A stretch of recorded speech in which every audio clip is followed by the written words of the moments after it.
Assalamualaikum warahmatullahi wabarakatuh. Halo semuanya, salam sejahtera untuk kita semua. Perkenalkan, nama aku Violindi, biasa dipanggil Vio, dengan NIM 23370072 dari Program Studi Pendidikan Ilmu Pengetahuan Sosial Universitas Negeri Padang, Angkatan 2023. Saya dari perwakilan kelompok 1, kali ini akan mempresentasikan video dengan materi, pengertian dan konsep guru, kemudian jenis-jenis guru, dan kemudian kompetensi apa yang harus dicapai oleh seorang guru, serta apa kaitannya dengan bimbingan dan konseling di sekolah. Tugas ini dalam rangka memenuhi tugas mata kuliah bimbingan dan konseling. Semoga presentasi ini dapat bermanfaat dan menambah wawasan untuk kita semua. Oke teman-teman, sebelum saya menjelaskan materi presentasi kali ini, izinkan saya menjelaskan latar belakang dari materi yang akan kita bahas nantinya. Nah, seperti yang teman-teman ketahui, bahwasanya pendidikan adalah fondasi utama dalam membentuk karakter dan masa depan generasi bangsa. Nah, di dalam dunia pendidikan, sosok yang sangat berperan penting adalah seorang guru. Guru bukan hanya sekedar menyampaikan ilmu pengetahuan saja, tetapi juga menjadi pembimbing, pengarah, bahkan teladan bagi para peserta didik. Menurut Undang-Undang Nomor 14 Tahun 2005, guru disebut sebagai pendidik profesional dengan tugas utama mendidik, mengajar, membimbing, mengarahkan, melatih, menilai, serta mengevaluasi. Artinya, tugas guru itu sangat kompleks dan tidak hanya sekedar mengajar saja. Nah, mungkin teman-teman tidak asing lagi dengan istilah guru itu digugu lan ditiru, yaitu digugu artinya dipercaya, diikuti nasihatnya, dan juga dijadikan panutan. Sedangkan ditiru itu artinya dicontoh sikapnya, perilakunya, dan teladannya. Jadi guru bukan hanya sekedar untuk mengajar saja, namun juga diandalkan dan dijadikan teladan oleh peserta didik, baik dalam ucapan maupun dalam perbuatan nantinya. Nah, kemudian kita masuk ke pengertian guru itu sendiri. Menurut Kamus Besar Bahasa Indonesia, guru adalah orang yang pekerjaannya mengajar. Dan menurut Tayfuri 2007 menyebutkan bahwa kata guru dalam bahasa Arab dikenal dengan istilah mu'alim, sedangkan di bahasa Inggris dikenal dengan sebutan teacher. Dan secara sederhananya, guru berarti seseorang yang pekerjaannya mengajar orang lain. Nah, sebenarnya banyak sekali pendapat-pendapat yang menyatakan pengertian dari guru itu sendiri. Nah, kita simpulkan saja bahwasanya guru itu adalah tenaga pendidik profesional yang berperan sebagai fasilitator, motivator, dan teladan dalam proses pembelajaran di kelas kepada peserta didiknya. Mereka menciptakan lingkungan belajar yang inspiratif dan juga mendukung. Kemudian bagaimana konsep guru sebagai profesi? Kalau kita bicara profesi, tentu ada standar khusus yang harus dipenuhi.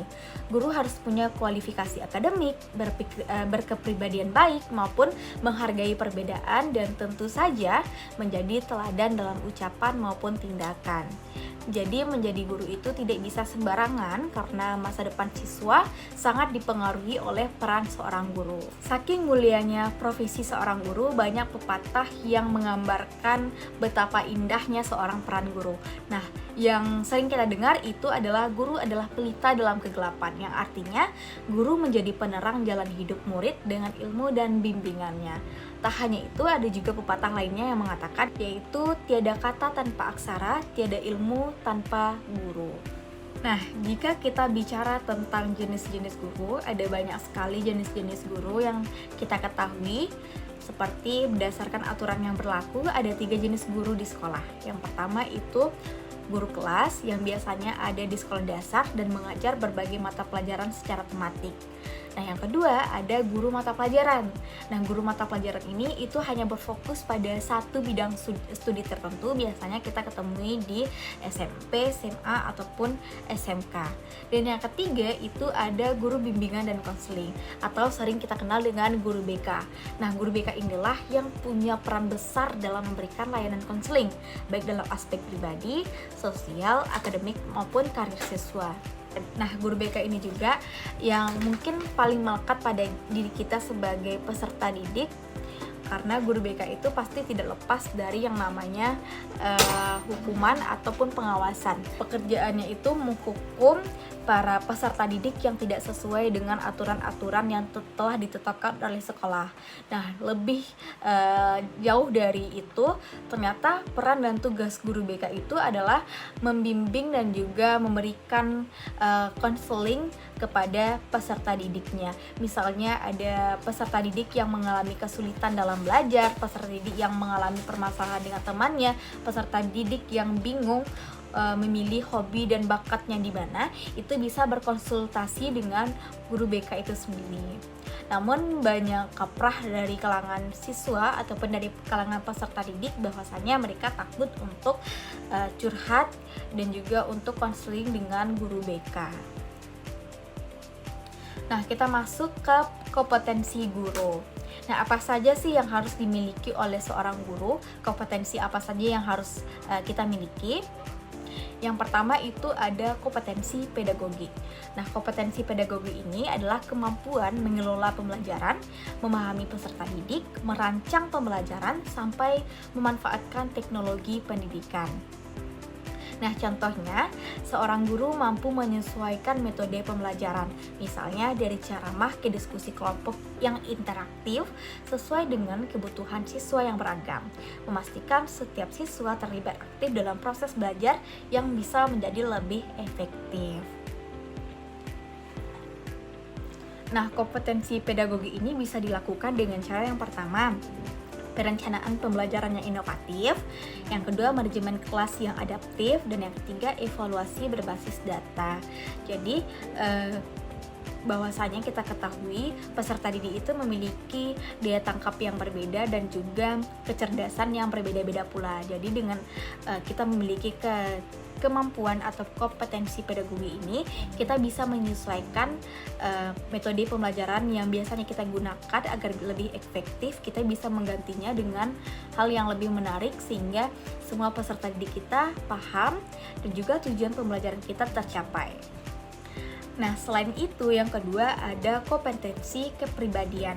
Guru itu harus menjadi teladan, beriman, jujur, bijaksana, dan memiliki integrasi. Balik lagi bahwasanya seorang guru itu adalah teladan bagi siswanya, baik dari sikap, contoh itu dapat ditiru oleh peserta didiknya sendiri. Nah, bagaimana kita menerapkan kompetensi kepribadian ini kepada peserta didik kita nantinya? Yang pertama, kita bisa melatih peserta didik untuk meniru hal-hal yang kecil. Seperti yang pertama, membuang contoh sembarangan. Nah, kita juga bisa menghilangkan habit tersebut atau kebiasaan tersebut dengan mengajarinya contoh praktik bagaimana seorang guru pun membuang sampah pada tempatnya. Nah, siswa sebaiknya mengikuti apa yang bisa dilakukan oleh seorang guru. Nah, contoh lainnya kita juga bisa menerapkan perilaku yang disiplin dengan cara kita masuk ke kelas dan juga keluar kelas ataupun memulai pelajaran sesuai dengan waktu yang telah ditetapkan oleh wakil kurikulum sekolah. Selanjutnya yang ketiga itu ada kompetensi sosial. Nah, pada kompetensi sosial ini, kita seorang guru itu harus bisa bersosialisasi kepada lingkungan sekitar kita, baik itu pada peserta didik kita sendiri, bagaimana kita mendekatkan diri kepada peserta didik kita agar peserta didik kita itu terbuka dengan kita, dan juga bagaimana kita berhubungan baik dengan guru-guru yang ada di sekolah tersebut, kemudian bagaimana kita mencerminkan sikap yang toleransi dan juga ramah, baik itu kepada wali murid maupun dengan masyarakat sekitar yang ada di sekolah, sehingga peserta didik juga dapat meniru dan juga mencontohkan perilaku-perilaku sosial terhadap orang-orang yang ada di sekitar kita. Nah, terakhir kompetensi seorang guru yaitu profesional. Ini mencakup penguasaan materi secara mendalam, kemampuan merancang dan melaksanakan program BK, serta menunjung tinggi etika profesi. Jadi kita sebagai seorang guru harus profesional, maupun itu kita harus menjaga sikap kita di hadapan para peserta didik. Contohnya, kita jangan terlalu tertawa berbahak-bahak di depan peserta didik, dan juga kita jangan terlalu memperlihatkan sifat kekanak-kanakan kita kepada peserta didik, karena itu juga akan berpengaruh pada keprofesionalan kita di dunia kerja. Karena itu juga akan berpengaruh ke profesionalan kita di dunia kerja. Nah, dengan keempat kompetensi ini, guru diharapkan bisa tidak hanya mengajar, tapi juga membantu siswa mengatasi masalah dalam kehidupan sehari-hari mereka. Selanjutnya, kita masuk ke materi hubungan kompetensi guru dengan pelayanan BK. Teman-teman sekalian, kompetensi guru ternyata punya hubungan erat dengan efektivitas pelayanan bimbingan konseling di sekolah. Seorang guru yang kompeten, khususnya dalam kompetensi pedagogik dan sosial, itu mampu memahami dinamika sosial dan lingkungan belajar. Dengan begitu, guru bisa mendeteksi masalah yang sedang dialami oleh siswa dan bisa dicarikan segera solusinya. Selain itu, kompetensi kepribadian yang mantap menjadikan guru sosok teladan. Hal ini penting untuk membangun rasa percaya siswa sehingga mereka merasa aman dan nyaman untuk terbuka ketika membutuhkan bimbingan atau konseling. Jadi, guru bukan hanya mengajar tetapi juga menjadi figur pendukung dalam bimbingan konseling di sekolah. Nah, lalu apa sih peran guru dalam mendukung bimbingan konseling yang ada di sekolahnya? Nah, kalau kita lihat lebih jauh, guru sebenarnya berada di garis depan dalam mengamati perkembangan siswa di kelas.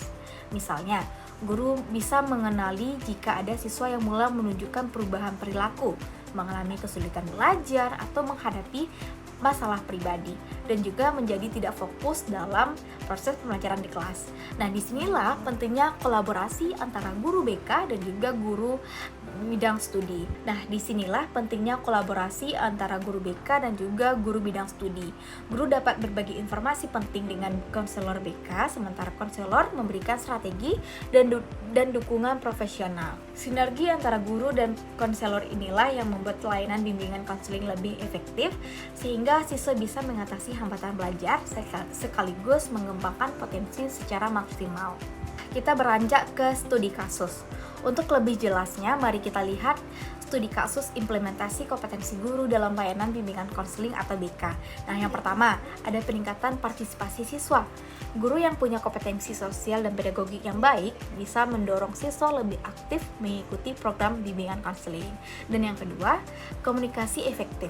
Guru yang mampu mendengarkan aktif dan membangun kedekatan membuat siswa merasa nyaman untuk terbuka dalam sesi konseling. Dan yang ketiga, penyelesaian masalah jadi lebih cepat karena siswa terbuka. Dan juga masalah akan bisa segera diidentifikasi dan juga bisa disegerakan untuk mencari solusinya, baik di bidang akademik maupun non-akademiknya tadi. Artinya, kompetensi guru tidak hanya berdampak pada pembelajaran, tetapi juga pada kesejahteraan emosional dan mental dari peserta didik itu sendiri. Nah, teman-teman semuanya, kita sudah sampai ke penghujung materi dan sudah berada pada tahap kesimpulan. Dari semua pembahasan yang sudah saya jelaskan tadi, dapat kita simpulkan bahwasanya kompetensi guru yang utuh, baik pedagogik, kepribadian, sosial maupun profesional, sangat penting untuk mendukung pelayanan bimbingan konseling yang berkualitas pada sekolah tersebut. Dan sekolah juga perlu berkomitmen meningkatkan kompetensi guru melalui pelatihan berkelanjutan dan pengembangan profesional. Pada akhirnya, peningkatan kompetensi guru akan berdampak langsung pada kesejahteraan siswa, baik dari segi prestasi akademik maupun lingkungan belajar yang lebih suportif. Jadi, guru yang kompeten adalah kunci untuk menciptakan layanan bimbingan konseling yang efektif dan sekolah yang lebih sehat secara emosional dan secara akademik. Baik teman-teman, hanya itu saja yang dapat saya jelaskan pada kesempatan presentasi kali ini. Semoga apa yang saya sampaikan dapat teman-teman mengerti dan juga menambah wawasan kita semuanya. Akhir kata, saya tutupi dengan mengucapkan wabillahi taufiq wal hidayah. Wassalamualaikum warahmatullahi wabarakatuh.